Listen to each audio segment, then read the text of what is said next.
Shalom, shalom. Shalom. Tout d'abord, on va faire face à l'Est. On aimerait rendre gloire hommage à Yahweh, Hachem, Yahusha, Hachem, Kodash.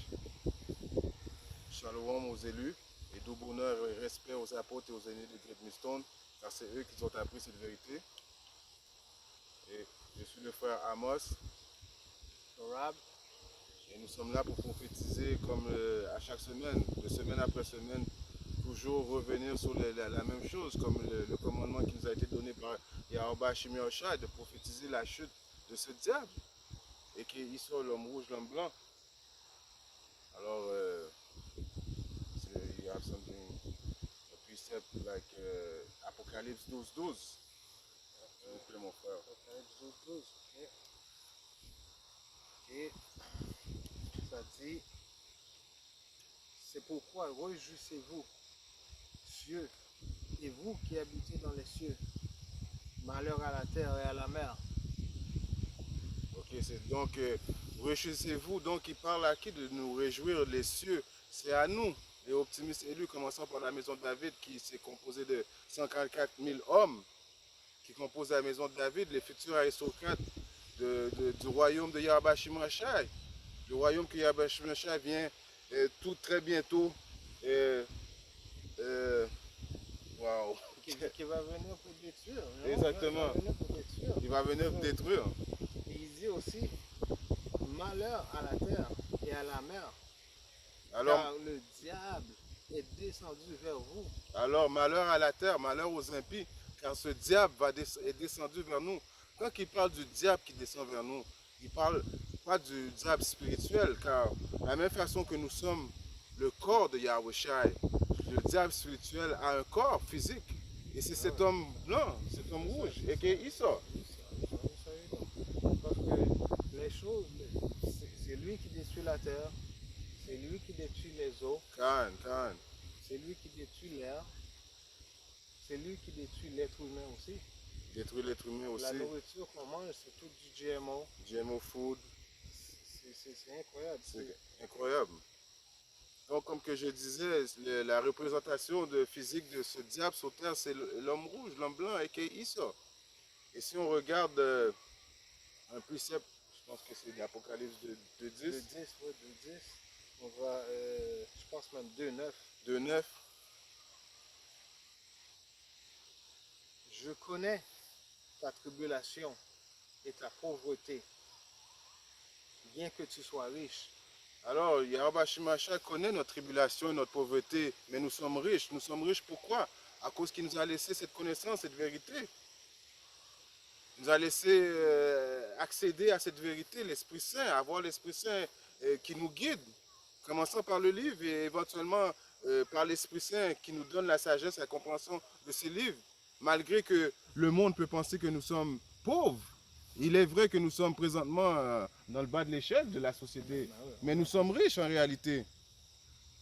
Et aussi, ça dit, et les calomnies, ok? Et les calomnies de la part de ceux qui disent qu'ils sont juifs, mais qui ne sont pas. Alors la calomnie de ceux qui sont juifs, mais qui ne sont pas, mais on va dire israélites, ce précepte-là peut aller à deux groupes d'impies. Le premier groupe d'impies, c'est les 2 tiers de notre nation. Les soi-disant dit latinos, les soi-disant dit amérindiens, les soi-disant dit amérindiens, les soi-disant dit négros, qui forment la tribu d'Israël, mais qui sont des impies.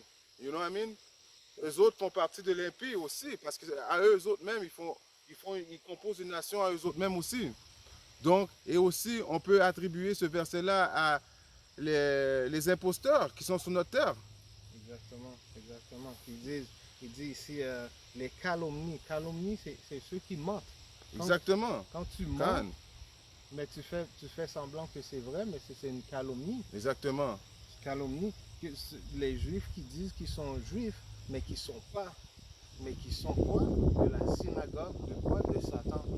Alors, comme il y a un breakdown qui dit ça revient à les mêmes Pharisees qui étaient dans le temps, qui sont revenus, qui sont régénérés dans cette période-là, qui font partie des 2 tiers, les Pharisees qui... C'est ça, exactement. Tu vois, comme ils disent, des synagogues qui vont dans les synagogues de Satan. Quel groupe qu'on connaît qui va dans les synagogues maintenant? Il y a un seul groupe. Il y a un seul groupe qui va dans les synagogues de Satan.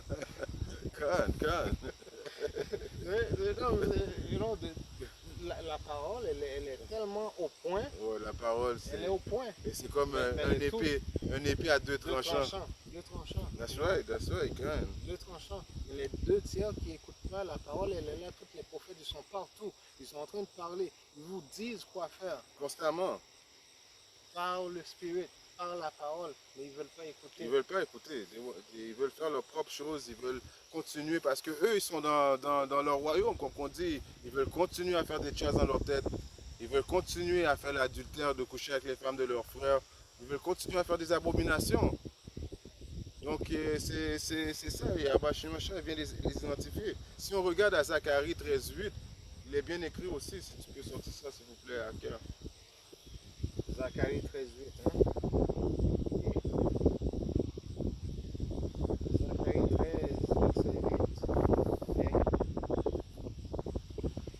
Dans tout le pays, dit l'Éternel Yahweh, Ba'Hashem Yahushai, les deux tiers seront exterminés, périront, et l'autre tiers restera.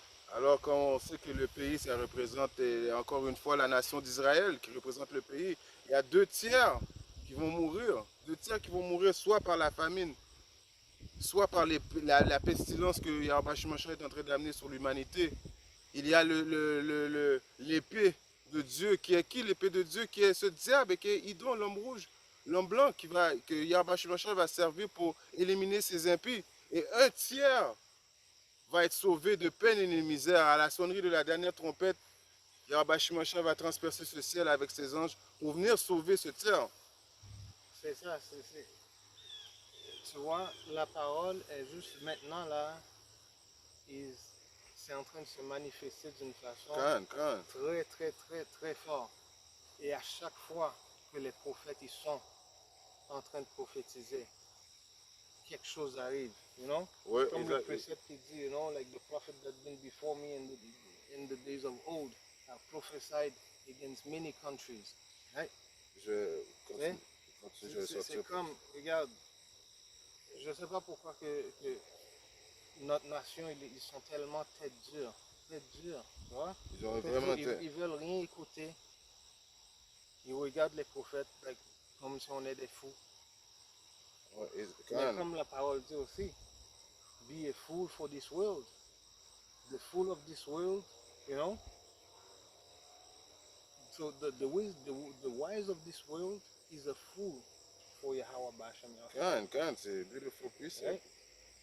Right? But the wise of this world is a fool for Yahweh Ba'Hashem Yahushua. But the fool of this world is wise in the eyes of Yahweh Ba'Hashem Yahushua. Et pour nous, c'est juste ça que nous, ça nous intéresse. On veut juste être un fool for this world. Ça ne dérange pas.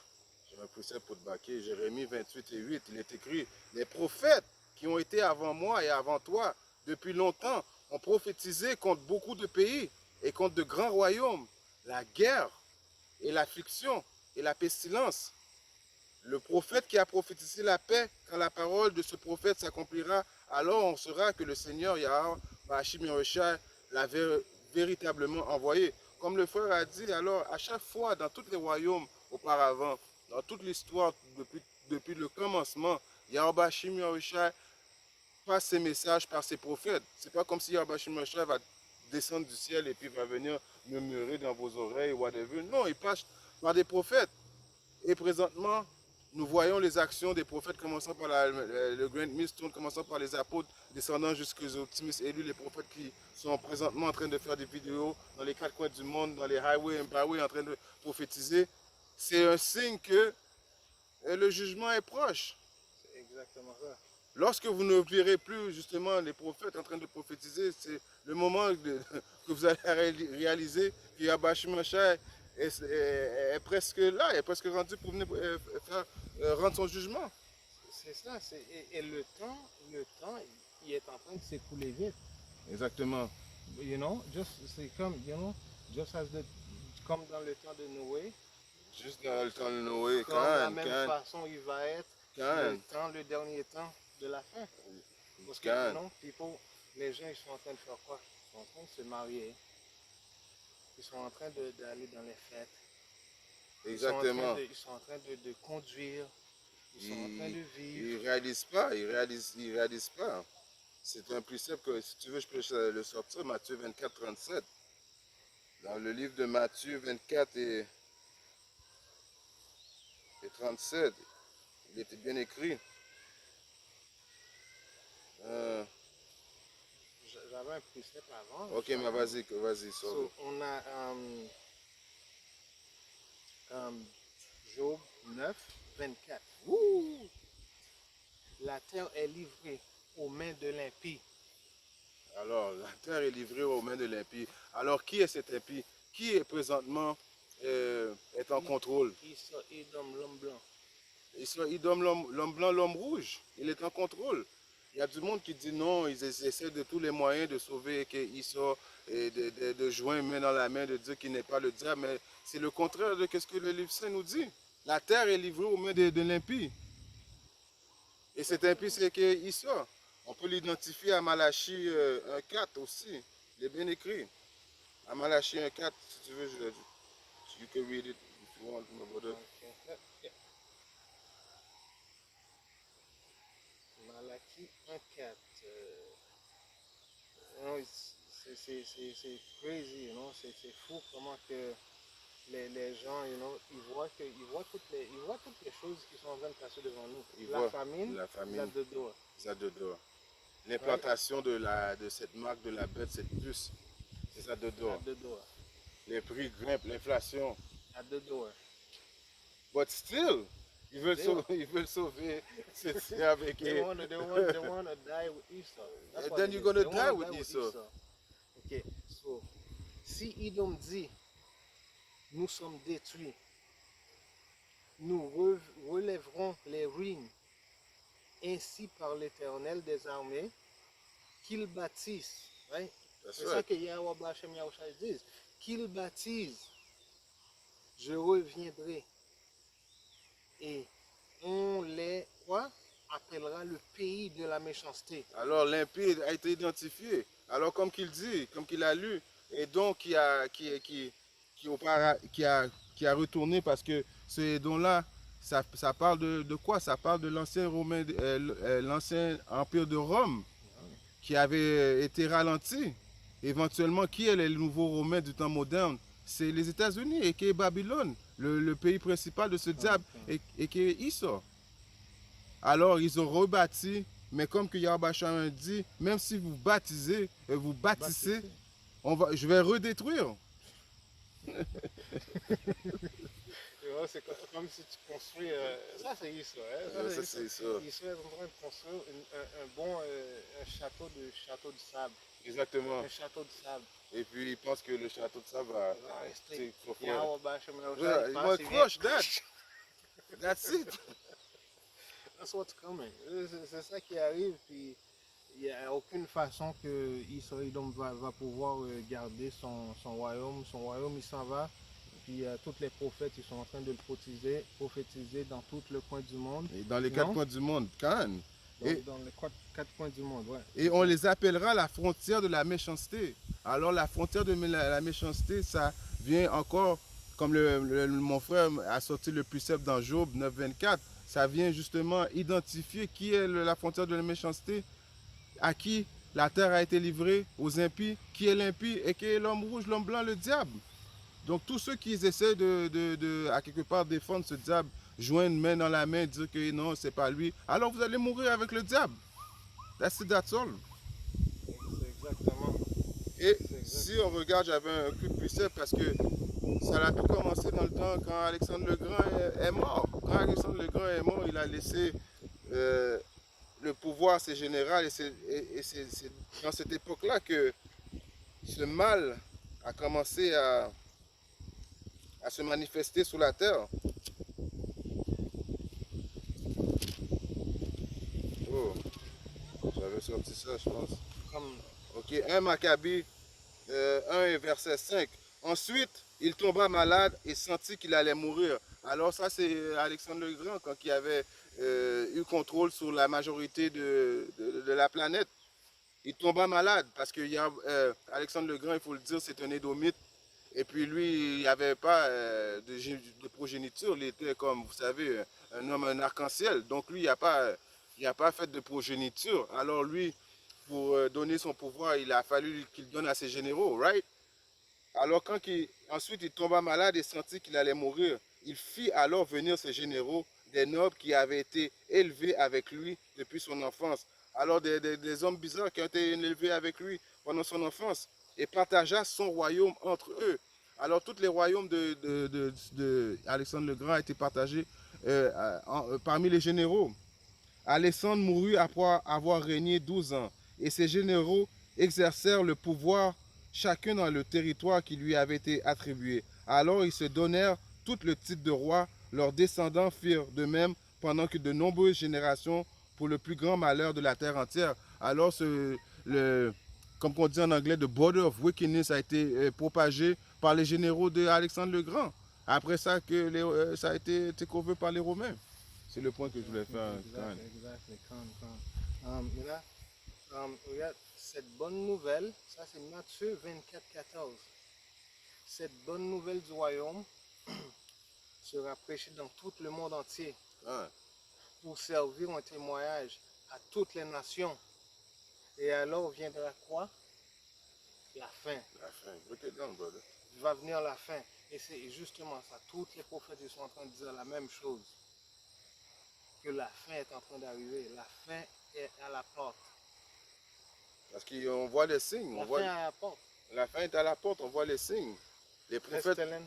Les pestilence, pestilence, famine, la guerre. La guerre. Il n'y a rien d'autre. On est en train de prophétiser ça et ça vient comme justement comme dans les 4 cavaliers de l'Apocalypse. Les 4 cavaliers de l'Apocalypse. Il y a le cheval rouge. Le cheval rouge. Ça c'est l'homme rouge qui va venir. L'homme rouge, il va venir pour pouvoir quoi? Blood. Parce qu'il sait quand il va voir que la nation d'Israël s'est levée, est en train de prophétiser contre nous. C'est pour ça que le précepte il dit qu'il va venir, war unto the world, right? Parce que le diable, il va venir vers vous comme un lion cherchant à tuer quelqu'un. Justement. Et puis le chevalier rouge. Exactement. Et comme que mon frère vient de dire, il est écrit à Matthieu 24 et 8. Toutes ces choses, quand on a parlé de la famine, la pestilence, il y a les animaux sauvages qui vont se mettre là-dedans, il y a la puce électronique, la troisième guerre mondiale. Toutes ces choses sont le commencement des douleurs. C'est le commencement des douleurs. Vous savez, quand une femme accouche, avant qu'elle accouche, il y a un début des douleurs. Tout ce qu'on est en train de vivre, c'est le commencement des douleurs présentement. Et si je lis à Matthieu 24 et 7, car il s'élèvera nation contre nation et royaume contre royaume. Il y aura une famine et épidémie et tremblement de terre en divers lieux. Alors, si on se fie sur les nouvelles que ce diable essaie de nous donner parce qu'il ne nous donne pas les vraies nouvelles, il faut faire les recherches en tant que prophète. Mais présentement, il y a beaucoup de diverses séismes qui se font présentement. Et il y a les royaumes qui sont en train de se battre un contre l'autre, les débuts de guerre, et les prophéties sont en train de se réaliser. C'est ça. J'ai Proverbe 11, verset 21. Oh, mais moi je lis en anglais. Though hand joining hand, right? The wicked shall not be unpunished, but the seed of the righteous shall be delivered. Je suis désolé, je l'ai eu en français, mais c'est que même si les tuteuses, ou même si là c'est quelqu'un là qui est dans la parole, qui connaît les Écritures, mais il veut aller contre les Écritures parce qu'il veut sauver il veut sauver des heathens. Ouais, il veut sauver. Comme on appelle ça le syndrome là que ton oppresseur, tu veux sauver ton oppresseur tellement. C'est un syndrome, là, j'ai oublié le nom. The Simp syndrome or something like Yeah, that. No? de sauver l'oppresseur. The slave master syndrome. Du Ouais, slave ouais, master ouais. syndrome. Il y a des deux tiers qui aiment plus le diable que leur propre tête. Leur propre tête, ouais. Hmm? They wanna Fait que même si tu as la main à la main avec ton oppresseur, J'ai un tout, peu. tout ce que les wicked ils ont fait, tout ce que le méchant y a fait, il va le payer. Il va le payer. À Isaïe 31, malheur dit le Seigneur Yahweh Hashimashai aux enfants rebelles. Qui sont ces enfants rebelles, encore une fois? Les deux tiers font partie de ces enfants rebelles qui prennent conseil, mais non de moi, qui se mettent sous protection, mais non par mon esprit, afin d'ajouter péché sur le péché. Alors, s'ils ne prennent pas les conseils de Yahweh Hashimashai, ils prennent les conseils de qui? De ce diable et qui est Issa. C'est pour ça qu'ils veulent défendre Issa. Ils sont heureux dans ce pays, dans ce monde de perversité. Ils sont heureux de manger des abominations. Ils sont heureux de faire des fraudes, de fumer de la drogue. Ils veulent continuer. C'est pour ça qu'ils veulent sauver Issa. Ils veulent sauver le monde de Issa, car le monde des impies. Le monde impie. Hmm? Ça continue, qui marche pour descendre en Égypte. Alors l'Égypte, c'est une représentation, encore une fois, de Babylone. Spirituellement, Égypte. L'Égypte qui veut dire quoi? Captivité. C'est là où les 12 tribus d'Israël sont en captivité. Toutes les 12 tribus d'Israël sont en captivité présentement en Égypte. C'est pour ça qu'en Égypte va être le plus grand salut. Oui, il va y avoir des saluts tout partout dans le monde quand Yahweh Shemashah va venir et transpasser le ciel pour envoyer ces gens dans les quatre coins du monde pour venir sauver son peuple. Mais le salut principal va être en Égypte, car toutes les tribus sont présentement en Égypte. Sans avoir interrogé ma bouche, afin de se fortifier sur la puissance de Pharaon. Alors, le nouveau Pharaon, c'est qui? On va donner un exemple. Présentement, c'est Joe Biden.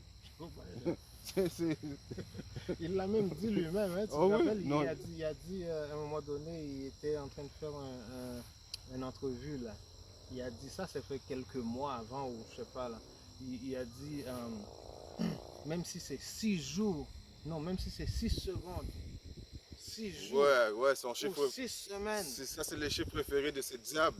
6 semaines, il allait, je sais pas quoi là, il allait sortir son vaccin ou quelque chose. Calme. 6, comme ça là. Incroyable. Regarde, j'ai un précepte ici maintenant là. J'ai Job. Job 9.24. Job 9.24. Ok. La terre est livrée aux mains de l'impie. Il voile la face des juges. Il voile la face des juges. Depuis quand qu'on a commencé à voiler la face des juges? Dans la période de la Renaissance. Ah oui. Renaissance qui veut dire renaître. Alors depuis ça a été leur plan principal. Premièrement, ils ont crucifié notre Seigneur en le faisant devenir un roi impie, un roi lépreux. En le faisant. Un roi lépreux, ouais. Blanc, Ouais, c'est ça. féminin, Il a enlevé ça, ouais. cheveux longs. Pas de cheveux longs, cheveux droits. Cheveux droits. Pourtant, la description de Yahweh Shemashah n'est vraiment pas comme ça. Tu peux continuer, je vais c'est ça. Fait que la description n'est pas comme ça. Hein? Fait que il dit, ok, Job 9.24, la terre est livrée aux mains de l'impie. Ces gens-là, ils sont impies. Tout ce qu'ils font est impie. La nourriture est impie. L'air est impie. Hein? Tout est impie. Il dit, il voile la face des juges. Alors, Il voile la face des juges. Toutes les prophètes, il a voilé ça. Il les a. It's called iconoclasm. That's right. Iconoclasm. Le iconique, whatever. Iconoclasm. Il change le visage. Il le peinture. Il met du blanc dessus, là. Sachant très bien que notre Seigneur et Sauveur était un soi-disant dit négro de la tribu de Juda. Je sais que c'est un précepte qui est assez commun, mais il faut le répéter constamment. Et c'est dans Apocalypse 1 et 14. Sa tête et ses cheveux étaient blancs comme la laine. Alors, comme la laine, la texture. La texture de la laine, qui a les cheveux blancs comme la laine? Nous, les soi-disant dit négros, les soi-disant dit latinos, et même les soi-disant dit amérindiens, il y en a quelques-uns qui ont des cheveux comme la laine. Mais principalement, ça a été, on parle de notre Seigneur et Sauveur qui vient de la tribu de Juda. Exactement. Et les yeux, blancs comme la neige, et ses yeux étaient comme une flamme de feu. Et ses pieds semblables à du beau cuivre, comme s'il brûlait dans une fournaise.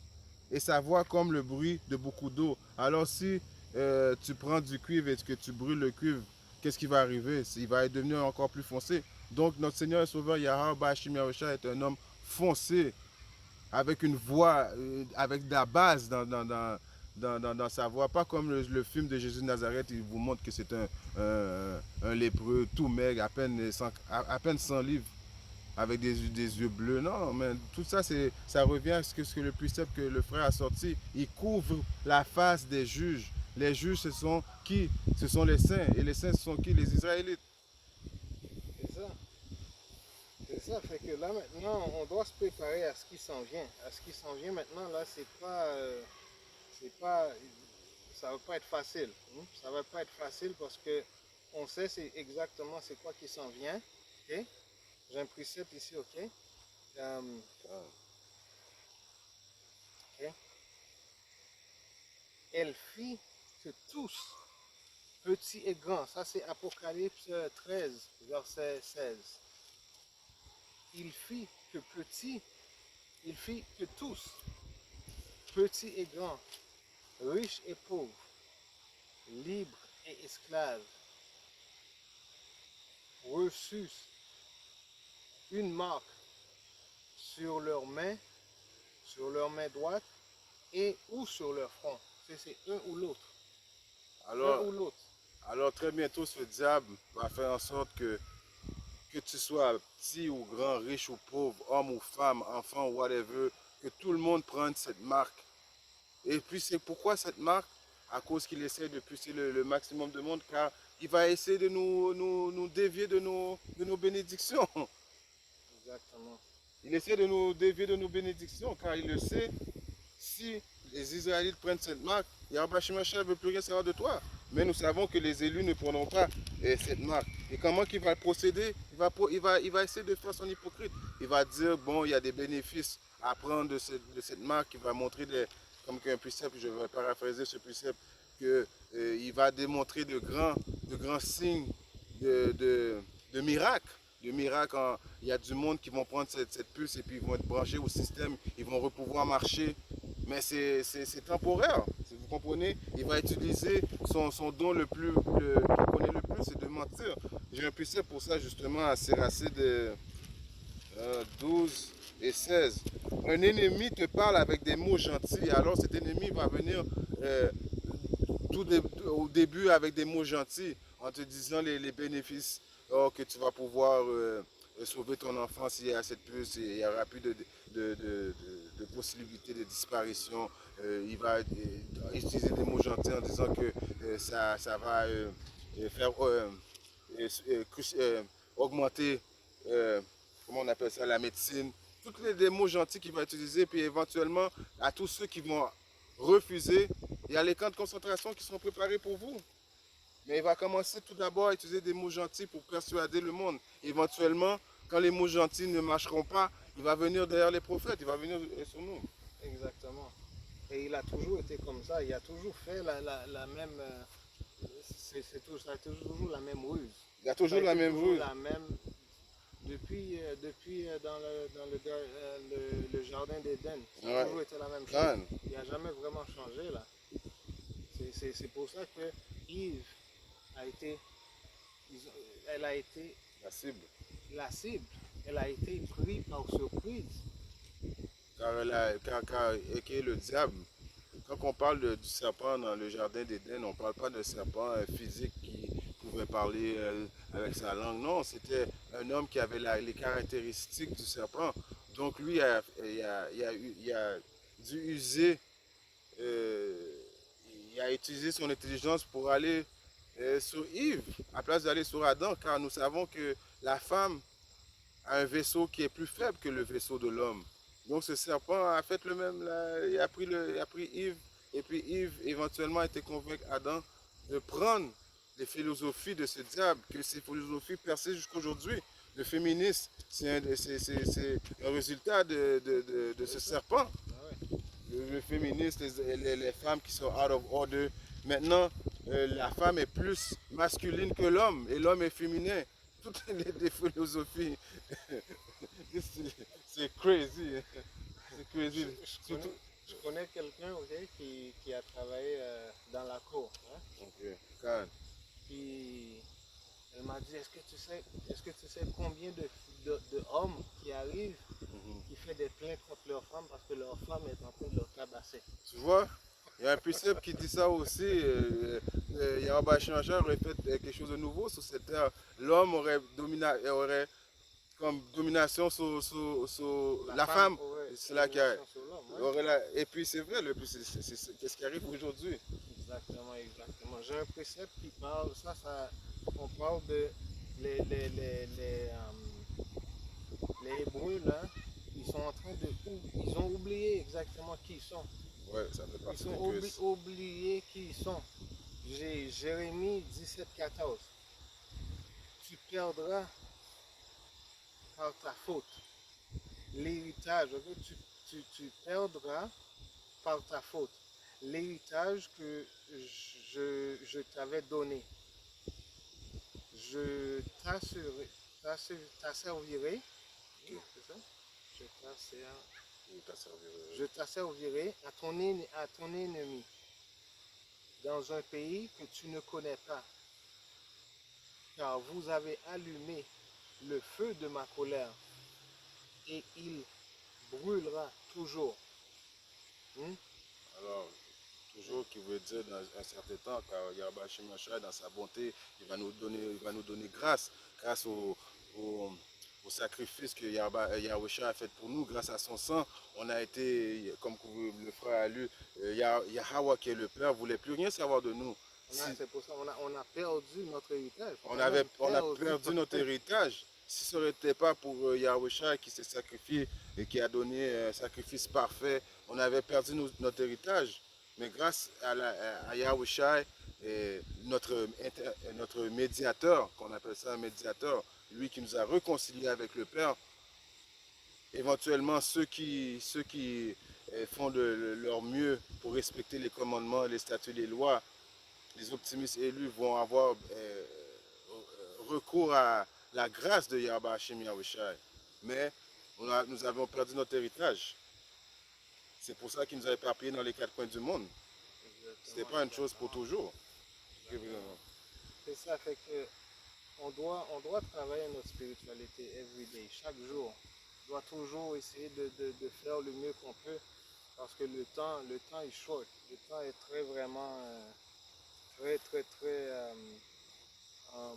très court.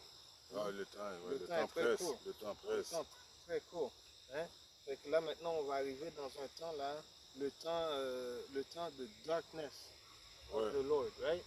Le temps de, ouais, It's gonna be ça va être un temps difficile, un temps très dur pour tout le monde. Comme qu'on peut. Vas-y. Je vais chercher un précepte ici là maintenant, Amos 5.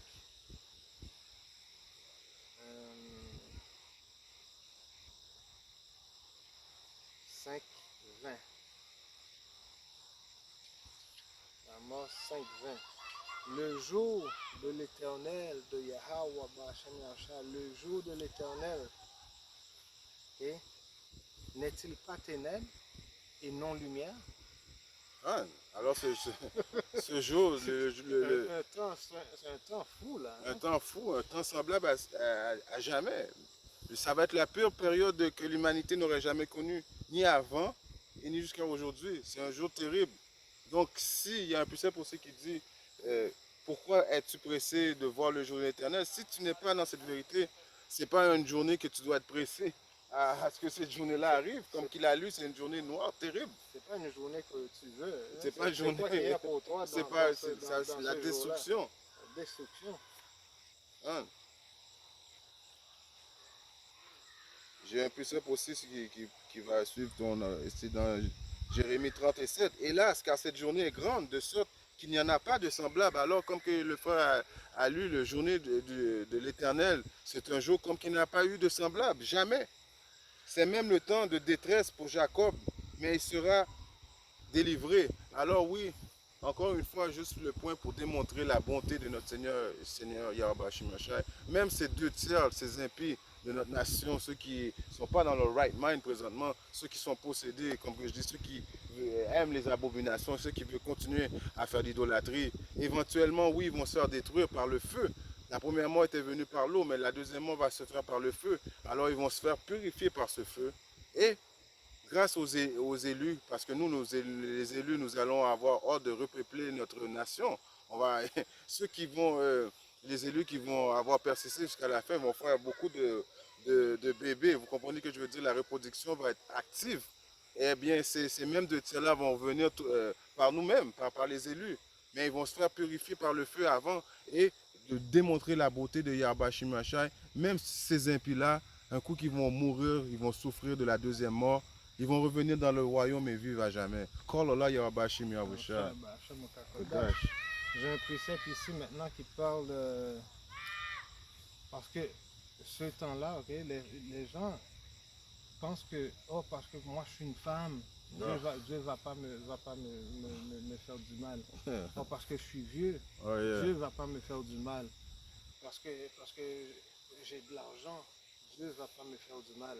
Ben, il y a un précepte pour ça aussi, right? So, Ézéchiel 9, verset 6.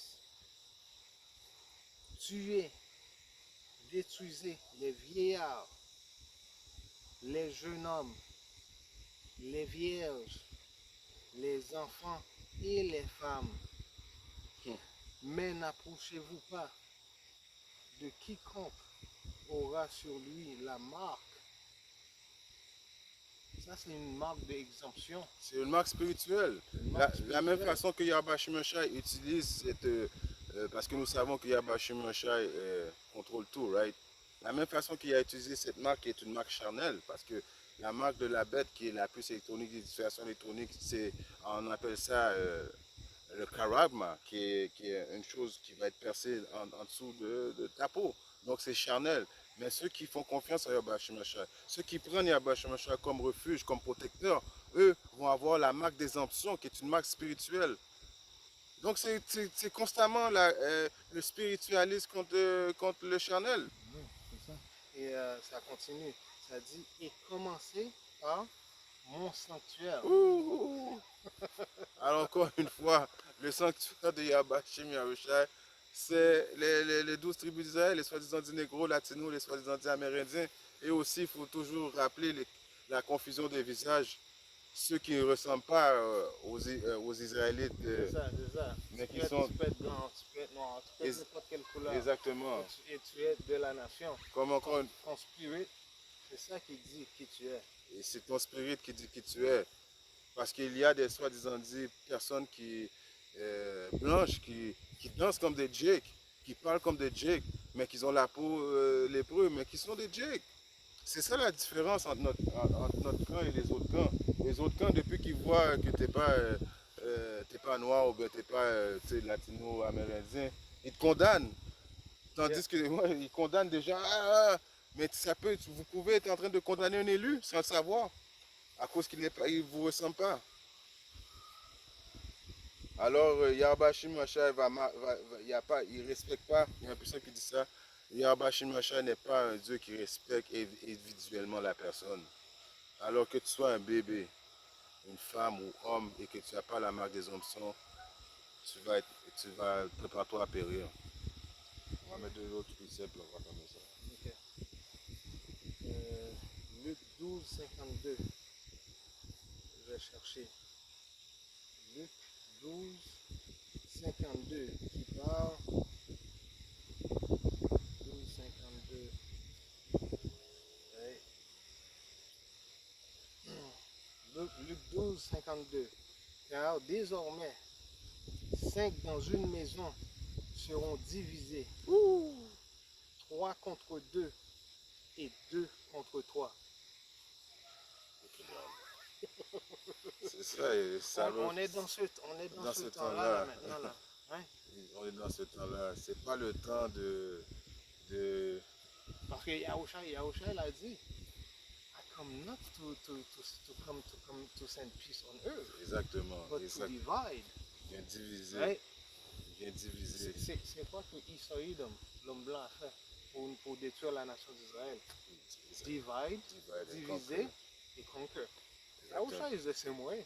He's gonna divide, parce que deux dans une maison, trois dans une maison, parce que c'est cette force-là, hein, la force impie contre la force juste.